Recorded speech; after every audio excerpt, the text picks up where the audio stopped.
सबसे पहले हम लोग एनालोगस ऑर्गन के बारे में पढ़ेंगे, फिर इसके बाद होमोलोगस ऑर्गन के बारे में पढ़ेंगे। तो एनालोगस ऑर्गन को समझने के लिए सबसे पहले ABC हमें याद करना पड़ेगा। A, B3C, A, B3C। A for analogous organ, B for bird, bat, butterfly and C for convergent evolution। अगर हमको ये तीनों याद हो जाता है तो हमें एनालोगस ऑर्गन को समझने में बहुत ही आसानी होगी। कैसे?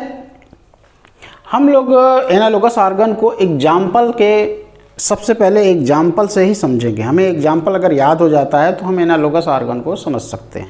इसीलिए मैंने ये फार्मूला बनाया है A, B3C। B3 means bird, bat, butterfly. तो विंग्स जो होते हैं ना बर्ड के, बैट के और बटरफ्लाई के, अगर हम विंग्स देखें तो इनका कार्य तो सेम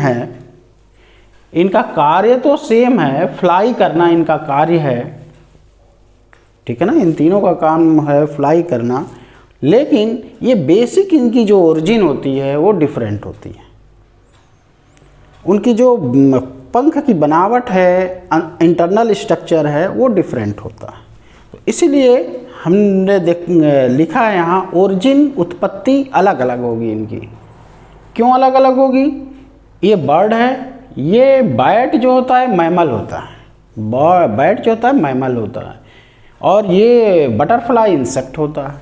तो ओरिजिन तो डिफरेंट है इनकी, ठीक है ना। ओरिजिन डिफरेंट है, ये बात समझ में आ गई होगी। और इनका कार्य, फंक्शन समान है, फ्लाई करना सबका फंक्शन है, क्योंकि सेम इन्वायरमेंट में रहते हैं इसलिए इनका फंक्शन सेम है। और क्योंकि ये डिफरेंट से सेम की तरफ जा रहे हैं तो इस तरह के डायग्राम को कहते हैं कन्वर्जेंट, क्योंकि ये इवोल्यूशन हो रहा है।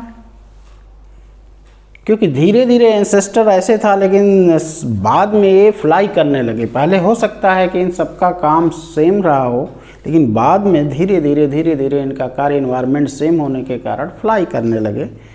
तो इस तरह के इवोल्यूशन को कहते हैं कन्वर्जेंट इवोल्यूशन। तो हम लोगों ने इस वीडियो में देखा एनालोगस ऑर्गन के बारे में कि एनालोगस ऑर्गन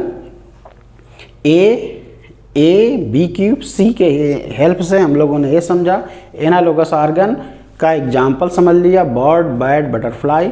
और जैसे ही बर्ड, बैट, बटरफ्लाई दिमाग में आता है वैसे ही समझ में आ जाता है कि फंक्शन तो सेम होगा और इंटरनल स्ट्रक्चर डिफरेंट होगा। तो एनालोगस में फंक्शन तो सेम होगा, ओरिजिन डिफरेंट होगा। अगर फंक्शन सेम है, ओरिजिन डिफरेंट है, फंक्शन सेम है, तो इस तरह के इवोल्यूशन को कन्वर्जेंट इवोल्यूशन कहते हैं, अभिसारी विकास कहते हैं। तो इस पार्ट में मैंने आपको समझाया एनालोगस ऑर्गन के बारे में, और नेक्स्ट पार्ट में मैं ये बताऊंगा कि व्हाट इज होमोलोगस ऑर्गन, और किसके हेल्प से बताएंगे? इसी के हेल्प से बताएंगे। अगर ये आता है तो इसके हेल्प से हम नेक्स्ट समझ सकते हैं। Thank you.